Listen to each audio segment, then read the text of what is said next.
Je suis acheteur depuis 8 ans au service achat régional Nord-Est pour la DOTC Alsace. Ce qui me plaît dans mon métier, c'est qu'il est fait de contact humain et d'analyse des besoins. Mon objectif, c'est donc de trouver le bon rapport qualité-prix. Alors c'est vrai qu'avant, choisir les services du secteur adapté et protégé, on ne le faisait pas pour le prix, ni pour les compétences. Mais je peux dire qu'aujourd'hui, j'ai changé d'avis. Depuis maintenant 3 ans, la réparation des vélos de la DOTC Alsace est effectuée par un réseau de 5 prestataires du secteur adapté et protégé. L'expérimentation est effectivement positive à ce jour.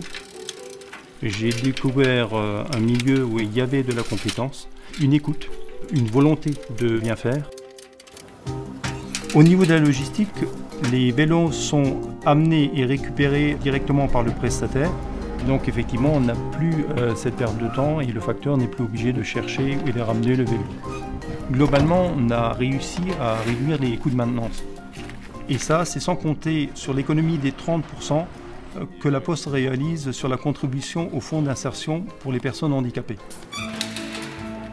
On est effectivement dans une relation gagnant-gagnant avec le secteur adapté et protégé, puisque les prescripteurs sont satisfaits. Nous avons une prestation de qualité à un prix compétitif.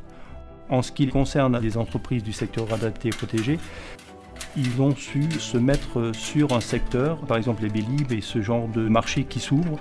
Au-delà de ça, on contribue à la réinsertion de personnes handicapées. Une des clés de la réussite, c'est de considérer le partenaire dans le secteur adapté et protégé comme un partenaire à part entière, de la même façon que dans le milieu ordinaire.